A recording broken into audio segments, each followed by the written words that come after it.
রুবানু সাহেব 21 থেকে 26 এই 5 বছরে চাপড়াবাসীর জন্য উল্লেখযোগ্য কাজ আপনি কি কি করেছেন?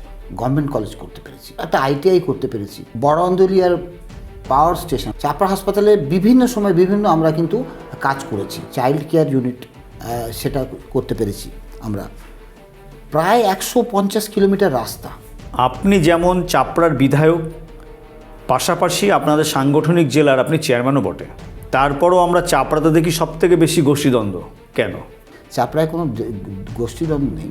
2024 লোকসভা ভোটে দেখলাম আপনি এবং আপনার চাপড়ার প্রাক্তন ব্লক প্রেসিডেন্ট জেবের শেখকে একসাথে ভোট করাতে। আবারও কি 2026 সালে এই দৃশ্য দেখতে পাবো আমরা? ধরুন যদি 2026 বিধানসভায় আমরা চাপড়া বিধানসভাতে এমন দেখি যে আপনি ছাড়া ABCD কেউ টিকিট পেয়েছে, বা তর্কের খাতে ধরুন জেবের শেখ টিকিট পেয়েছে, সেক্ষেত্রে আপনি কতটা উদারতা দেখিয়ে তাদের জন্য ভোটে লড়াই করবেন? বর্ডার এরিয়া ডেভেলপমেন্ট যে ফান্ড থাকে, সেই ফান্ড দিয়ে আপনি কী কী কাজ করেছেন? 2018 পরে 19-এর পরে BADP ফান্ড আমাদের থেকে কিন্তু শুধু লিস্টগুলো নেওয়া হয়েছে, সেন্ট্রাল ফান্ডস কিন্তু ড্রাই আপ হয়ে গেছে। BADP ফান্ডসগুলো কিন্তু অনেক দিন ধরে কিন্তু আমরা পাচ্ছি না। আচ্ছা রুবানু সাহেব, আপনার চাপড়াতে বাঙ্গালজি ঘাট থেকে কালীনগর ঘাট, এই ব্রিজটা কবে হবে? ওখানকার মানুষের কিন্তু দীর্ঘদিনের চাহিদা এই ব্রিজটা। এটা আমি মাননীয় মুখ্যমন্ত্রীকে রিকোয়েস্ট করেছি, উনি নজরে রেখেছেন এবং আমাকে বলেছেন যে নিশ্চয়ই এটা আমরা আগে দিন করব। আচ্ছা চাপড়া বাস স্ট্যান্ডের আপডেট কি? আমরা চাপড়া বাস স্ট্যান্ডটাকে খুব সুন্দরভাবে সাজাতে শুরু করেছি। আপাতত 70-80 লাখ টাকা ওখানে বরাদ্দ হয়েছে। চাপড়ার অন্যতম সমস্যা হচ্ছে ড্রেনেজ ব্যবস্থা। এই সমস্যার সমাধান কবে হবে? প্রায় প্রত্যেকটি গ্রামে কিন্তু আমরা ড্রেনেজটা করেছি। MLA ল্যাব থেকে বলুন বা MP ল্যাব থেকে বলুন বা জেলা পরিষদের কোনো ফান্ড থেকে বলুন, আমরা করতে পেরেছি। আপনার চাপড়া বিধানসভা এলাকা মূলত সংখ্যালঘু অধ্যুষিত এলাকা, SIR হলো, এই SIR-এর কী প্রভাব পড়লো আপনার বিধানসভাতে? এটার প্রভাবটা কিন্তু খুব বাজে মানুষের কাছে পড়ছে। অনেক প্রেগনেন্ট মহিলা তারা নিজের কাজ ছেড়ে, এবং আপনারা জানেন যে একজন প্রেগনেন্ট মহিলাকে কি কষ্ট করতে হয় একটা প্রান্তিক গ্রাম থেকে চাপড়া BDO অফিসে আসতে। LM নগর থেকে শ্রীনগর, এখানে প্রতিদিন স্কুল টাইমে ভীষণ যানজট হয় এবং যে কোনো মুহূর্তে কিন্তু অ্যাক্সিডেন্ট হতে পারে। এই যানজটের যে সমস্যা, সেই সমস্যার সমাধানে আপনারা কোনো পদক্ষেপ নিচ্ছেন না? আমরা এটাকে চেষ্টা করব যে আগামী দিন এটা যেন যানজটটা ক্লিয়ার হয়। রুবানু সাহেব, সম্ভবত আপনার শালাবাবু দলের কোনো পদে নেই, বা যদ্দূর জানি প্রশাসনিক কোনো পদেও নেই, কিন্তু আমরা দেখতে পাই যে আপনার শালাবাবু BDO অফিসে গিয়ে মাতব্বরি করে কেন? দেখুন, এটা সম্পূর্ণ একটা গুজব যেটা ছড়ানো হচ্ছে ইচ্ছাকৃতভাবে। যদি মাননীয় মুখ্যমন্ত্রী আপনাকে চাপড়াবাসীর জন্য একটা জিনিস চাইতে বলে, তাহলে আপনি কি চাইবেন? একটা উইমেন্স কলেজ। আপনি বলেন আপনি চাপড়াবাসী হয়ে গেছেন, চাপড়াকে ভালোবেসে ফেলেছেন, আপনি ভোটার কোথাকার? আমি কলকাতার ভোটার। আগামী দিনে কিন্তু অফিসিয়ালি চাপড়ার ভোটারই হব। 2026 বিধানসভাতে আবারও কি চাপড়ার দেয়ালে দেয়ালে রুকবানুর রহমানের নাম দেখতে পাবো? আমি তো টিকিট দেওয়ার মালিক নয়। আমাদের নেত্রী মমতা বন্দ্যোপাধ্যায় যদি আমাকে যোগ্য মনে করেন, এই সুযোগটা দেন, আবার আমরা এই কর্মযজ্ঞ শুরু করব।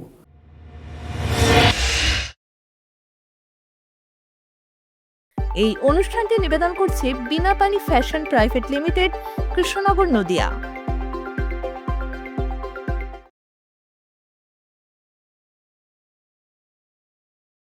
নমস্কার, আপনাদের দেখছেন ডিজি বাংলা, ডিজি বাংলার বিশেষ অনুষ্ঠান টক বাংলা। টক বাংলাতে আজকে আমরা পেয়ে গেছি চাপড়া বিধানসভার 3 বারের বিধায়ক ও নদিয়া উত্তর তৃণমূল কংগ্রেসের যে সাংগঠনিক জেলা আছে সেই জেলার চেয়ারম্যান রুকবানু সাহেবকে। প্রথমে রুকবানু সাহেবকে আমাদের স্টুডিওতে স্বাগত জানাই। আচ্ছা রুকবানু সাহেব, আপনি পলিটিক্সে কীভাবে এলেন?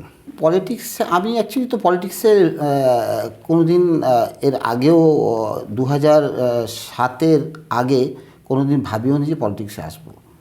পলিটিক্সে আমার আসা একটা আপনি বলতে পারেন একটা অ্যাক্সিডেন্ট।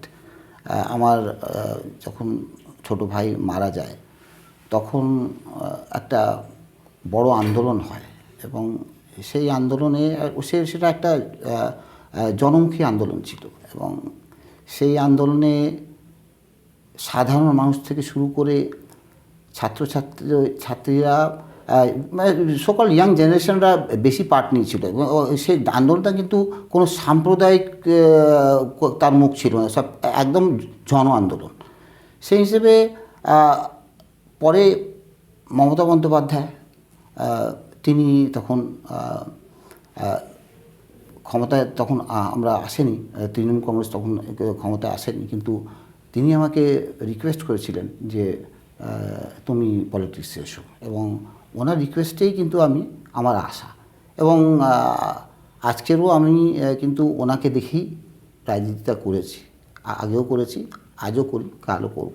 আপনার পলিটিক্যাল গুরুকে? মমতা বন্দ্যোপাধ্যায়। আপনি 11 সাল থেকে পরপর 3 টার্মের বিধায়ক, কিন্তু আমি জানতে চাইছি বিধায়ক হিসাবে শেষ 5 বছর অর্থাৎ 21 থেকে 26 এই সময়ে চাপড়াবাসীর জন্য উল্লেখযোগ্য কাজ আপনি কি কি করেছেন?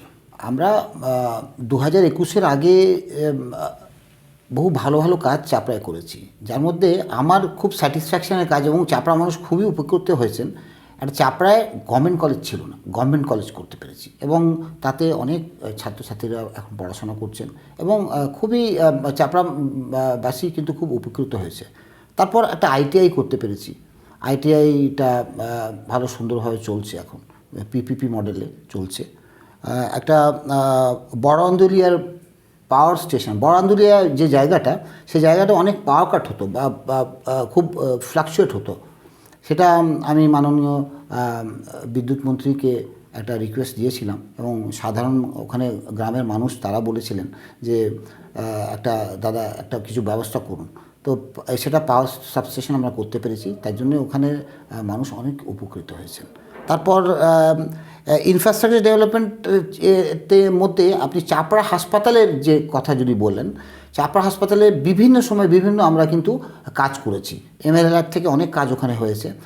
রিসেন্টলি আমরা 30 থেকে 60 বেড করেছি, এটা কিন্তু আমাদের মাননীয় সাংসদ মহুয়া মৈত্র উনি নিজের MP ল্যাড থেকে আমাদের হেল্প করেছেন, এবং অত্যন্ত সুন্দরভাবে আমরা ফিমেল ওয়ার্ডটা করতে পেরেছি। ফিমেল যে ডেলিভারি, তখন প্রেগনেন্ট মহিলাদের ডেলিভারির একটা রুম আলাদা হয়েছে, এবং খুব তাড়াতাড়ি আমরা একটা আইসোলেশন রুমও করব ওখানে, এবং 30 থেকে 60 বেড যে হয়েছে তাতে মানুষ কিন্তু খুব খুশি। এবং চাইল্ড কেয়ার ইউনিট, একটা হৃদয়পুরের যে হেলথ সেন্টার, সেখানে কিন্তু চাইল্ড কেয়ার ইউনিট সেটা করতে পেরেছি আমরা। প্রায় 150 কিলোমিটার রাস্তা, আপনারা ভাবতে পারেন, আমি মাননীয় মুখ্যমন্ত্রীকে ধন্যবাদ জানাচ্ছি যে উনি চাপড়ার প্রান্তিক মানুষের জন্য এতটা স্যাংশন করেছেন। প্রায় 150 কিলোমিটার রাস্তা, নতুন রাস্তা এর মধ্যে সামিল আছে, অনেক প্রান্তে প্রান্তে আমরা অঞ্চলে অঞ্চলে করতে পেরেছি, এবং এই রাস্তাগুলোর এত মানুষের ভোগান্তি ছিল, এই বর্ষাকালে অনেকগুলো রাস্তা ভেঙে গেছিলো, সেটাও আমরা করতে পেরেছি। প্লাস যে ওই কালীনগর ঘাট, ওখান থেকে যে বাগালজির যে একটা ব্রিজ, তার সার্ভে আমরা যাদবপুর ইউনিভার্সিটি থেকে করিয়েছি। তার একটা বড় একটা আমাদের ফান্ড লাগবে, সে ফান্ডটা আমি মাননীয় মুখ্যমন্ত্রীকে রিকোয়েস্ট করেছি, তিনি রাজিও হয়েছেন। আশা করি আগামী দিনে আমরা সেটা পেয়ে যাব এবং মানুষ উপকৃত হবে। তারপর চাপড়া বাঙালজি কলেজে আমরা একটা সুন্দর স্মার্ট রুম করে দিয়েছি, সেখানে ছেলেমেয়েরা যে ছাত্রছাত্রীরা তারা কম্পিউটার পড়াশোনা করে, এবং খুব সুন্দরভাবে আমরা চাপড়ার কলেজের একটা নতুন সায়েন্স বিল্ডিং হয়েছে, সেটা এখনও চালু হয়নি, কিন্তু চাপড়া ওই কলেজে সায়েন্স বিল্ডিংয়ে খুব তাড়াতাড়ি আমরা 3টে ডিপার্টমেন্ট শুরু করতে চলেছি। একটা হলো ম্যাথামেটিক্স, একটা ফিজিক্স, আর একটা কেমিস্ট্রি। এই 3টে খুব তাড়াতাড়ি আমি মাননীয় শিক্ষামন্ত্রীকে একটা আবেদন দিয়েছি। খুব তাড়াতাড়ি কিন্তু চাপড়ায় কিন্তু সায়েন্স পড়াশোনা করতে গেলে কৃষ্ণনগর আসতে হতো, এটা কিন্তু অনেক দিনের চাহিদা ছিল, সেটা সায়েন্স বিল্ডিং আমি মাননীয় মুখ্যমন্ত্রীকে ধন্যবাদ জানাচ্ছি। সায়েন্স বিল্ডিং আলাদাভাবে খুব সুন্দর করে আমরা চাপড়া বাঙালজি কলেজে করতে পেরেছি। এছাড়া আমরা গার্লস হোস্টেল করেছি, সংখ্যালঘু দপ্তর থেকে একটা সুন্দর। তারপর কৃষক মান্ডি হয়েছে ওখানে। আরও পরিকল্পনা আছে অনেকগুলো, যার মধ্যে আমি আপনাকে আগেই বললাম যে একটা সুন্দর আমরা একটা girls only for girls college. তারপর অলরেডি একটা কাজ শুরু হয়ে গেছে, খুব তাড়াতাড়ি কমপ্লিট হবে। আপনাকে বললাম ইংলিশ মিডিয়াম স্কুল, যেটা গভর্নমেন্ট ইংলিশ মিডিয়াম স্কুল। চাপড়া মানুষ অপেক্ষা করছেন, অধীরভাবে অপেক্ষা করছেন এই স্কুলের ওপেনিংয়ের জন্য। তাতে অনেক মানুষ কিন্তু উপকৃত হবেন, এটা বরান্দলি আমরা করতে পেরেছি। আরও পরিকল্পনা আছে, আমরা মাননীয় মুখ্যমন্ত্রীকে রিকোয়েস্ট করে রেখেছি, আরও সময় এলে আপনাদের জানানো হবে। চাপড়া তো বর্ডার এলাকা, বর্ডার এরিয়া ডেভেলপমেন্ট যে ফান্ড থাকে সেই ফান্ড দিয়ে আপনি কী কী কাজ করেছেন? আপনাদের খুব দুঃখের সঙ্গে বলছি, বর্ডার এরিয়া ডেভেলপমেন্ট ফান্ড বিএডিপি যাকে আমরা বলি, আগে খুব রেগুলার কিন্তু আমাদের কাছে আসতো। এই আপনাকে বলছি 2018-17 আগে, কিন্তু 2018 পরে 19 পরে বিএডিপি ফান্ড আমাদের থেকে কিন্তু শুধু লিস্টগুলো নেওয়া হয়েছে, কিন্তু আমি জানি না কেন সেন্টারের এগুলো তো সেন্ট্রাল ফান্ড থেকে আসে, সেন্ট্রাল ফান্ডস কিন্তু ড্রাই আপ হয়ে গেছে। আমি জানি না কেন এই বিএডিপি ফান্ড থেকে অনেক কম কাজ হচ্ছে। এবং আমরা বহুবার, যেহেতু বর্ডার একটা চাপড়া 32 কিলোমিটার বর্ডার আছে, সেখানে অনেক মানুষ আমাদের কাছে আসেন, তারা প্রান্তিক মানুষ, তারা চান যে আমার এই রাস্তাটা হয়ে যাক, বা আমার এই ড্রেনেজটা এই একদম প্রান্তিক অবস্থায় আছি, বা ঘর, হ্যাঁ, অনেকগুলো স্কুলের সংস্কার, মানে যেগুলো বর্ডারিং এরিয়াতে যে স্কুলগুলো আছে সেগুলোতে আমরা বহুবার, এটা যেরকম এখন খুব চাহিদা আছে সোলার লাইটসগুলোতে, সোলার প্যানেলসগুলো, এটাও কিন্তু আমরা দিয়েছি বিএডিপিতে। কিন্তু খুব দুঃখের সঙ্গে বলছি যে বিএডিপি ফান্ডসগুলো কিন্তু অনেক দিন ধরে কিন্তু আমরা পাচ্ছি না, এবং এটা ড্রাই আপ করে গেছে। এটা জানি না কোন কারণে এটা হয়েছে, কিন্তু আমরা আমাদের কাছে লিস্ট আছে যেগুলো আমরা প্রকল্প দিয়ে রেখেছি, কিন্তু এখনও কিন্তু আমরা পাই না। আপনি দলের বিধায়ক, পাশাপাশি সাংগঠনিক জেলার চেয়ারম্যান, তারপরও আমরা দেখি সবথেকে বেশি গোষ্ঠীদ্বন্দ্ব কিন্তু চাপড়াতে, কেন? না, এটা একটু আপনার কাছে আমার মনে হয় ভুল ইনফরমেশন আছে। চাপড়ায় কোনো গোষ্ঠীদ্বন্দ্ব নেই। চাপড়ায় 2021-এ যে ব্লক প্রেসিডেন্ট আমার ছিলেন, তিনি যে কোনো কারণে হোক তিনি আমার বিরুদ্ধে দাঁড়িয়ে যান, এবং সেটা দলকে আমি জানাই, এবং দলও এটাকে খুব স্ট্রিক্টভাবেই নিয়েছিল। তো তাছাড়া আমি আপনাকে বলতে পারি যে চাপড়া তৃণমূল কংগ্রেস, ব্লক তৃণমূল কংগ্রেসের কোনো বিভাজন নেই, এবং প্রত্যেকটা অঞ্চল সভাপতি, প্রত্যেক ব্লক সভাপতি সহ, এবং বুথ সভাপতি সহ আমরা সবাই একবদ্ধ আছি, ঠিক আছে? কেউ যদি দল থেকে বাইরে কোনো কাজ করে তার দায়িত্ব আমরা নিতে পারবো না, সেটা তো আলাদা ব্যাপার। কিন্তু আমরা যখনই মাননীয় সাংসদ আমাদের ব্লকে আসেন, বা কোনো বড় মিটিং হয়, বা মাননীয় সিএম এর মিটিং হয়, বা রিসেন্টলি আমরা আমাদের মাননীয় সাংসদ এবং সাধারণ সম্পাদক অভিষেক বন্দ্যোপাধ্যায় মহাশয়ের একটা র্যালি হলো, আমরা একবদ্ধ হয়ে এটা একদম খুব সুন্দর সাকসেসফুল প্রোগ্রাম হয়েছে। এখানে কোনো দলীয় কোন্দল বা দলীয় আপনি দেখাতে পারবেন না যে এখন কেউ যদি ইন্ডিভিজুয়ালি কেউ কিছু করে যায় থেকে পারে, তার তো দায়িত্ব আমরা নিতে পারবো না। কিন্তু একটা কথা বলতে পারি, চাপড়ার তৃণমূল ব্লক কংগ্রেস যেটা আছে, ব্লক তৃণমূল কংগ্রেস, সেটা একদম একবদ্ধ হয়ে আছে। একদম প্রধান যারা আছেন বা অঞ্চল সভাপতি যারা আছেন, তাদের মধ্যে কোনো দ্বন্দ্ব নেই। আমরা যখনই ব্লক কমিটি মিটিং ডাকি, তারা সব হাজির থাকেন, এবং আশা করি আগামী দিনেও আমরা খুব একবদ্ধ হয়ে লড়াইটা দেবো। 2024 লোকসভা ভোটে দেখলাম আপনি এবং আপনার চাপড়ার প্রাক্তন ব্লক প্রেসিডেন্ট জেবের শেখকে একসাথে ভোট করাতে। আবারও কি 2026 সালে এই দৃশ্য দেখতে পাবো আমরা? দেখুন, মমতা বন্দ্যোপাধ্যায় আমাকে 2011-এ এখানে পাঠিয়েছেন, এবং চাপড়াকে আমি কিন্তু ভালোবেসে ফেলেছি। চাপড়ার মানুষ আমাকে ভালোবাসে।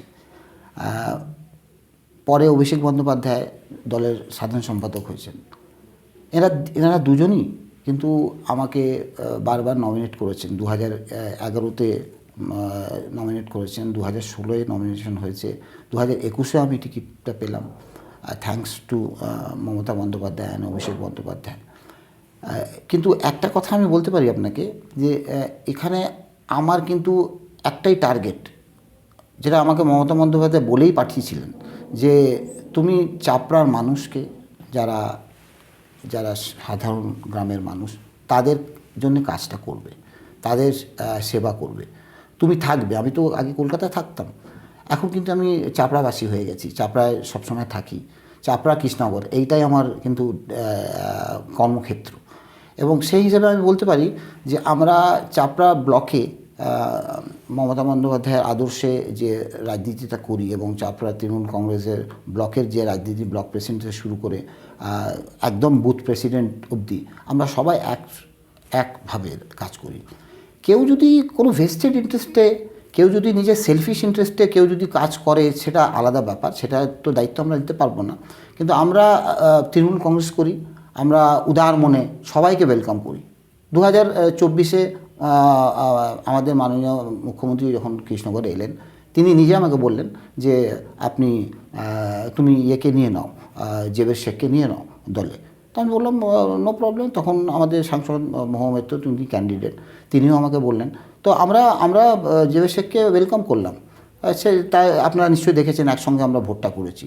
কিন্তু আবার বলছি, যদি কেউ আবার সেপারেটলি দলের কর্মসূচিগুলো করে বা ভেস্টেড ইন্টারেস্টে, সেলফিশ ইন্টারেস্টে কেউ যদি আলাদা কর্মসূচিগুলো মেনটেন করে, সেটা কিন্তু মানা যায় না এবং এটা আমাদের তৃণমূল কালচারও নয়।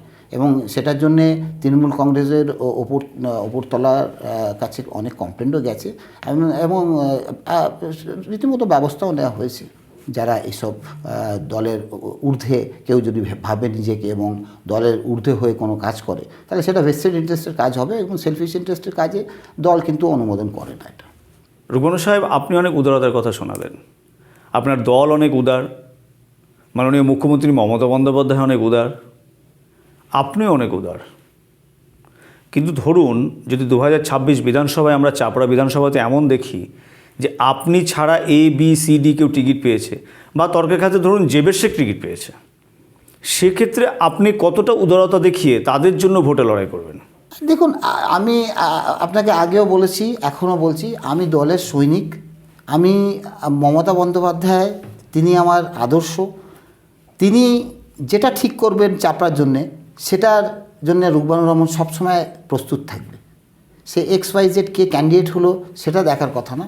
আমি এতটা বলতে পারি যে দল যা নির্দেশ দেবে, দল যা ডিসিশন নেবে, তার ওপরেই কিন্তু রুকবানুর রহমান কাজ করবেন। দেখুন, আমি মমতা বন্দ্যোপাধ্যায়ের সৈনিক, তৃণমূল কংগ্রেসের সৈনিক।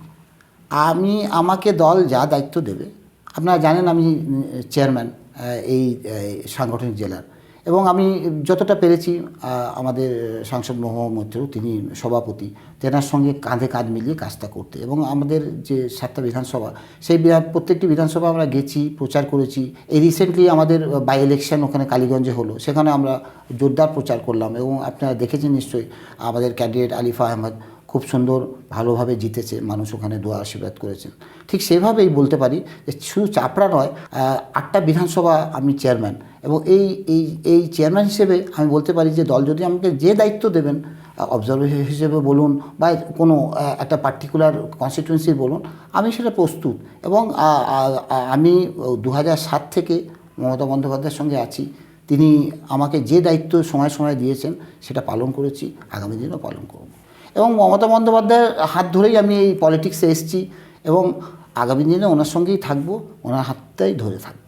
আপনি বললেন আপনি চাপড়াবাসী হয়ে গেছেন, চাপড়াকে ভালোবেসে ফেলেছেন। আপনি ভোটার কোথাকার? আমি কলকাতার ভোটার। যেহেতু মা ছিলেন, মায়ের জন্যে অনেকবার যেতে হতো, মেয়েরাও পড়াশোনা করে, তো অনেক সময় ওখানে যেতে হতো, তাই ভোটারটা ওখানে ছিলাম। কিন্তু এই মুহূর্তে আমি যেটা ঠিক করেছি যে আগামী দিনে কিন্তু অফিসিয়ালি চাপড়ার ভোটারই হব। এবং যেহেতু মা চলে গেছেন, আর ওখানে তেমন আমার এমন কেউ নেই যে যাকে দেখতে বারবার যেতে হবে আমাকে, তাই আমি ঠিক করেছি যে চাপড়া ভোটার অফিসিয়ালি হয়ে যাব। রূপনাথ সাহেব, সম্ভবত আপনার শালাবাবু দলের কোনো পদে নেই, বা যদ্দূর জানি প্রশাসনিক কোনো পদেও নেই, কিন্তু আমরা দেখতে পাই যে আপনার শালাবাবু বিডিও অফিসে গিয়ে মাতব্বরি করে। কেন? এই বিষয়ে আপনি কী বলবেন? দেখুন, এটা সম্পূর্ণ একটা গুজব যেটা ছড়ানো হচ্ছে ইচ্ছাকৃতভাবে। আমি 2011 থেকে যবে থেকে এসেছি, আমার টার্গেট সবসময় ছিল যে চাপড়ায় থাকবো, চাপড়ার মানুষকে পরিষেবা দেবো। কিন্তু অনেক সময় কি হয় যে কলকাতায় আমাকে অনেক সময় বিধানসভায় যদি থাকতে হয়, ধরুন 10 দিন যদি বিধানসভা চলে বা 15 দিন বিধানসভাতে আমি থাকতে হয়। তার এই কারণে আমার শালক উনি থাকেন চাপড়ায়, ওনাকে আমি বলেছি যে কিছু ফাইলপত্র অনেক সময় কালেক্টরিতে খুব জরুরি সাইন করে পাঠাতে হবে, এইসব কারণে তার হেল্প আমি নিই। এছাড়া কোনো সাংগঠনিক পদ বলুন বা কোনো অন্যভাবে কোনো পাওয়ার দেয়া ওকে নেই। এবং চাপড়া মানুষ আশ্বস্ত হতে পারেন যে ওনাকে কোনো এমন কোনো পাওয়ার দেওয়া হয়নি যাতে করে উনি কোনো এফেক্ট করতে পারবেন এই চাপড়ার কোনো চাপড়াকে চালাবার বিষয়। এবং আরেকটা কথা বলবো যে দেখুন, আমার পরিবার এখানে থাকে, অনেক সময় আমার শালকরা আসে, আমার শালিকারা আসেন, আমার যে শ্বশুরবাড়ির পরিবাররা তারাও আসেন, অনেক সময় থাকেন চাপড়ায়, যেহেতু আমি চাপড়ায় থাকি। তো ওদের মধ্যে অনেকেই থাকেন এখানে। এটা বলাটা ভুল হবে যে তারা চাপড়ার কোনো অ্যাডমিনিস্ট্রেটিভ ব্যাপারে বা কোনো অন্য ব্যাপারে তারা মাথা গলাচ্ছেন। আর মাননীয় মুখ্যমন্ত্রী তিনিও আমার পরিবারকে চেনেন এবং উনিও জানেন ভালো করে। 2011 থেকে তারা আসা যাওয়া করছেন কলকাতা থেকে। কাজে এই জিনিসটা ভুল এবং এটা গুজব ইচ্ছাকৃতভাবে ছড়ানো হচ্ছে। না দেখুন, আমি অবশ্যই আপনি যখন বলেছেন আমি নিশ্চয়ই এটা খোঁজ নেব যে যদি কেউ কোনো ভুল করে থাকে বা কোনো নিজের পাওয়ারটাকে কোনো অবৈধভাবে ইউজ করে থাকে, নিশ্চয়ই আমি সেটা দেখব। এবং আমি রুকমানুর রহমান আমি কোনোদিন কম্প্রোমাইজ করি না। আমরা দুর্নীতি থেকে আমাদের দল এবং আমরা জিরো টলারেন্স, এটা আমরা নিশ্চয়ই খুঁজে দেখব এবং যদি হয় নিশ্চয়ই আমরা এটা অ্যাকশন নেব যদি কোনো প্রবলেম হয়। আচ্ছা, চাপড়া বাস স্ট্যান্ডের আপডেট কি? চাপড়া বাস স্ট্যান্ড আজ থেকে 3-4 বছর আগে আমরা একটা বড় প্রজেক্ট সাবমিট করেছিলাম। সে বড় প্রজেক্টটা প্রায় 3 কোটি ফান্ড পেরিয়ে গেছিলো। তাই আমরা একটু ফান্ডের জন্য একটু অসুবিধা হচ্ছিল। আমি আমাদের মাননীয় সাংসদ ওনার সঙ্গে কথা বললাম, উনিও আমাকে অনেকবার বললেন। তারপর আমরা যৌথভাবে একসঙ্গে সিদ্ধান্ত নিলাম যে চাপড়া বাস স্ট্যান্ডটাকে, চাপড়া বাস স্ট্যান্ড খুব এলোমেলোভাবে এখন চলছে এবং ওখানে অনেকগুলো এনক্রোচমেন্ট আছে, অনেকগুলো জায়গা খালি পড়ে আছে কিন্তু কোনো ইউটিলাইজেশন নেই। তাই মাননীয় সাংসদ আমাকে বললেন যে আমি নিজের তহবিল থেকে চাপড়াবাসীর জন্যে আপনাকেও হেল্প করব এবং চাপড়াবাসীর জন্যে আমরা চাপড়া বাস স্ট্যান্ডটাকে খুব সুন্দরভাবে সাজাতে শুরু করেছি।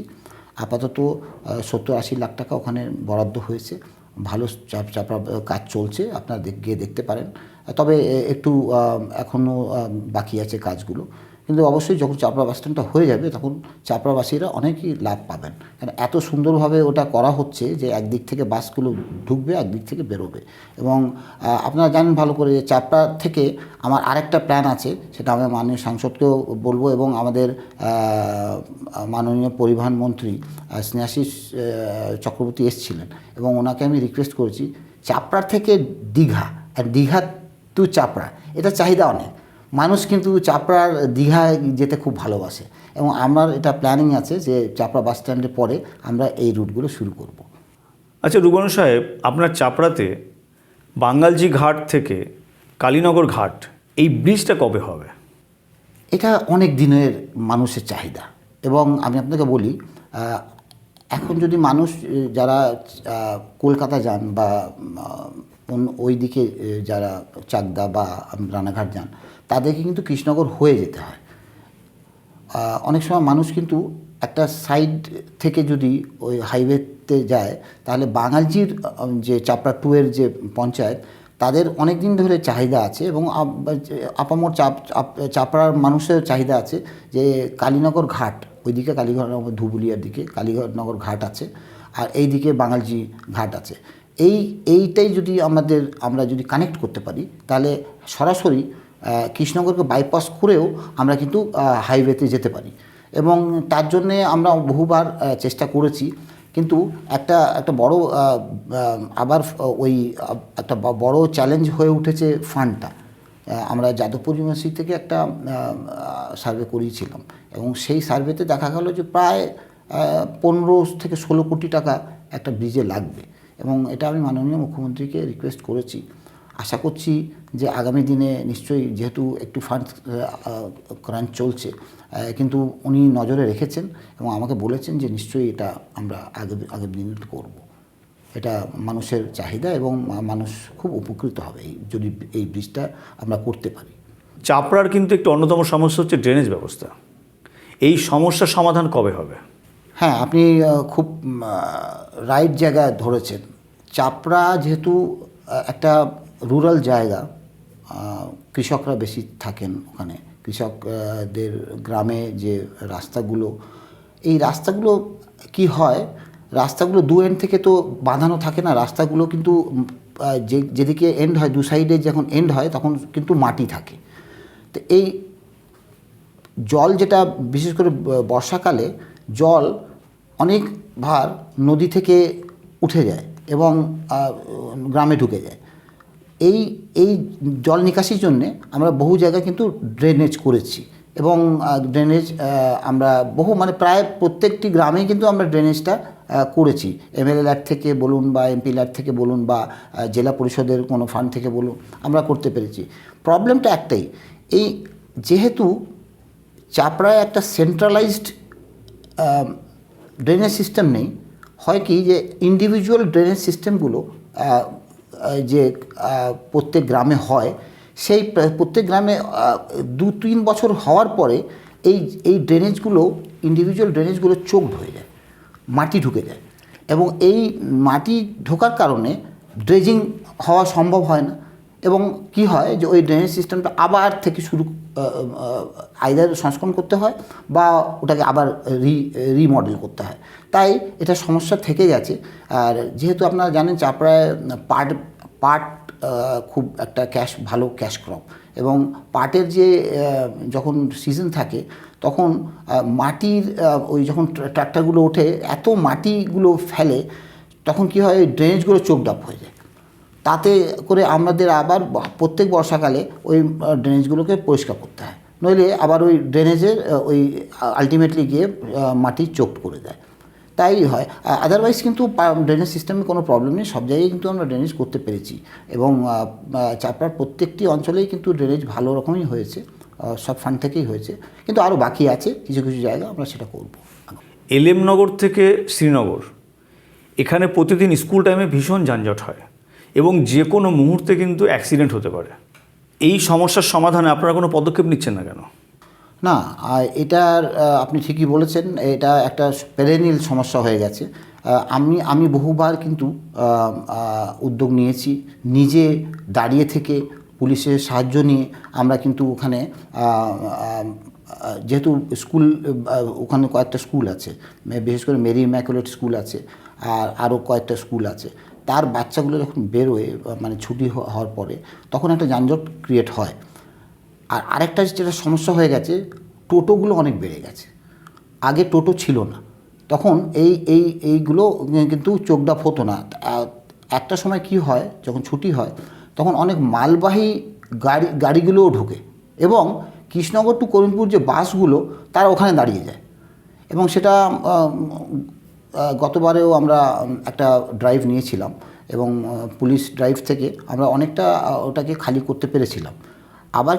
আবার দেখছি যে কিছুদিন থেকে আবার ওই টোটোর দূরত্বটা একটু আরও বেড়েছে। আমরা খুব তাড়াতাড়ি এটা ড্রাইভ করে টোটো যারা চালায়, টোটো ড্রাইভারদেরকে বলবো যে একটা শৃঙ্খলাবদ্ধ হয়ে ওখানে সাইডে দাঁড়াতে এবং মালবাহী যে ট্রাকগুলো সেগুলোকে যদি বিনে না ঢোকানো হয় তাহলে সেটাই ভালো। আর বাসগুলোকে আমরা ভেবেছি যে একটু এলেমনগর থেকে এদিকে, যেহেতু মানুষ চলে আসেন এবং মানুষ অপেক্ষা করেন বাসের জন্যে, তাই মানুষ, বাস, টোটো, মালবাহী গাড়ি এইসবের একটা পুরো সমাগম শ্রীনগর মোড়ে হয়ে যায় এবং সেটাকে অনেক সময় এড়ানো যায় না, এটা ঠিকই বলছেন আপনি। কিন্তু পুলিশ ড্রাইভে আমরা এটাকে চেষ্টা করব যে আগামী দিন এটা যেন যানজটটা ক্লিয়ার হয়।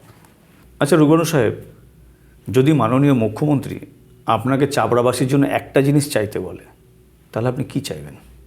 একটা উইমেন্স কলেজ। চাপড়া আপনারা জানেন সংখ্যালঘু এলাকা, চাপড়ার অনেক মেয়েরা আছেন, অনেক মা বোনেরা আছেন, তারা বিয়ের পরেও পড়তে চান, কিন্তু তাদের এমন একটা ফ্যামিলি পরিকাঠামো আছে যেখানে ওরা কৃষ্ণনগর অবধি আসতে পারে না, বা দূর দূরান্ত গ্রামের মহিলারা তারা অতটা ট্রাভেল করতে পারেন না। তো তাদের কিন্তু অনেকেই আমার কাছে আসেন, এসে বলেন যে দাদা একটা মহিলা কলেজ করলে খুব ভালো হতো। আমরা এটাকে চেষ্টাও করেছি, কিন্তু আমরা জায়গা পাচ্ছি না এখনও। জায়গাটা পেলে কিন্তু আমি মাননীয় মুখ্যমন্ত্রীকে বলেই রেখেছি, আমরা এটা বিডিও সাহেবকেও বলেছি, একটা ভালো সুটেবল জায়গা পেলে আমরা কিন্তু সিকড়া গভর্নমেন্ট কলেজের মতো একটা মহিলা কলেজ ওখানে করার ইচ্ছে আছে, এবং খুব তাড়াতাড়ি এটা করব আমরা।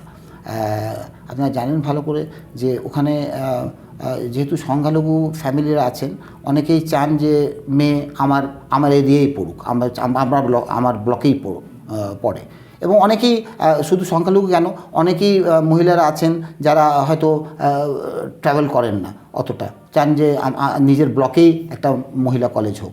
তাই আমরা মাননীয় মুখ্যমন্ত্রীকে একটা রিকোয়েস্ট দিয়ে রেখেছি, জায়গা পেলেই কিন্তু এটা করব আমরা। আপনার চাপড়া বিধানসভা মূলত সংখ্যালঘু অধ্যুষিত এলাকা, তো আপনার বিধানসভাতে এসআইআরের প্রভাব কী পড়তে চলেছে? আজ অবধি যদি আপনি বলেন, চাপড়া ব্লকে প্রায় 60,000 থেকে বেশি এই লজিক্যাল ডিসক্রিপেন্সির একটা অজুহাত দেখিয়ে প্রায় 60,000 নোটিশ চলে এসছে। তা আপনি বুঝতেই পাচ্ছেন যে এই 60,000 যদি লজিক্যাল ডিসক্রিপেন্সির নামে যদি এইসব লোককে যদি ভোটার লিস্ট থেকে, যারা বৈধ ভোটার, তাদেরকে যদি বাদ দেওয়া হয়, তাহলে কি দাঁড়াবে? কিন্তু একটা ব্যাপার যেটা আপনি যেটা বলেছেন যে এটার প্রভাবটা কিন্তু খুব বাজে মানুষের কাছে পড়ছে। আমি একটা উদাহরণ দিচ্ছি আপনাকে। আমি একদিন বিডিও অফিসে গিয়েছিলাম, একটা 70 বছরের মহিলা, তিনি সকাল 12টা থেকে প্রায় দিন 12টা থেকে বলবো, প্রায় তখন বাজে 6টা সন্ধে, তিনি বসে আছেন, তেনার কল আসেনি, তেনাকে ঘন্টার পর ঘন্টা ওয়েট করে থাকতে হচ্ছে। তেনার নিশ্চয়ই বাড়িতে কাজ আছে, বা উনি একটা অক্ষম মানুষ, একটা স্যালাইন নিয়ে একটা ভদ্রমহিলা, তিনি চলে এসছেন। এবং অনেক প্রেগনেন্ট মহিলা, তারা নিজের কাজ ছেড়ে, এবং আপনারা জানেন যে একজন প্রেগনেন্ট মহিলাকে কি কষ্ট করতে হয় একটা প্রান্তিক গ্রাম থেকে চাপড়া বিডিও অফিস আসতে। মানুষ কিন্তু খুব ভোগান্তিতে আছে, এবং মানুষ খুব বেহাল আছে।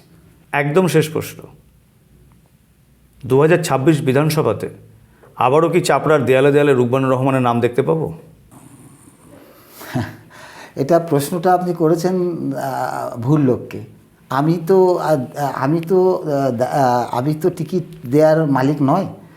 আমাদের নেত্রী মমতা বন্দ্যোপাধ্যায় যদি আমাকে যোগ্য মনে করেন, চাপড়ার মানুষ যদি আমাকে যোগ্য মনে করেন, এবং আমাদের সাধারণ সম্পাদক অভিষেক বন্দ্যোপাধ্যায় তিনি যদি মনে করেন যে আমি চাপড়াকে পরিষেবা আবার দিতে সক্ষম আছি, আরও মানুষকে পরিষেবা দিতে পারবো ভবিষ্যতে, নিশ্চয়ই তারা আমাকে যদি যোগ্য মনে করে, যদি এই সুযোগটা দেন, আবার আমরা এই কর্মযজ্ঞ শুরু করব।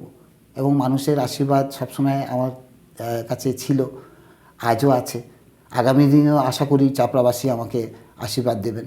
তবে একটা কথা বলতে পারি যে চাপড়াবাসীকে আমি খুব ভালোবাসি, চাপড়াবাসীর জন্যে আমি কাজ করতে আমার খুব ভালো লাগে, এবং সেটা শুধু এমন কাজে না, আপনি যদি চাপড়ার প্রত্যেকটি গ্রামে যান, তারা আপনাকে বলবেন যে আমি এই বিগত 15 বছরে কতটা মানুষকে সেবা দিতে পেরেছি। আগামী দিনেও যদি আমাকে দিদি মনে করেন, যোগ্য মনে করেন, তো নিশ্চয়ই এই সুযোগটা আবার কাজে লাগাবো। যদি দিদি যোগ্য মনে করেন আমাকে, নিশ্চয়ই আপনি রুকবানুর রহমানের নাম দেয়ালে দেয়ালে দেখতে পাবেন, এবং মানুষ আমাকে দোয়া আশীর্বাদ নিশ্চয়ই দেবেন। অনুষ্ঠান একদম শেষ পর্যায়ে, শুরু করব র্যাপিড ফায়ার।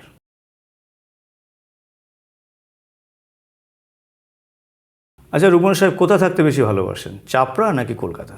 চাপড়া। পছন্দের ভাষা কোনটা, বাংলা নাকি উর্দু? বাংলা। রাজনীতি নাকি শিক্ষকতা? অবশ্যই রাজনীতি। শিক্ষকতা কোনো কালে করতাম, এখন আর করি না। এমএলএ নাকি দলের চেয়ারম্যান? দেখুন, দুটোই দায়িত্ব কিন্তু খুব মারাত্মক।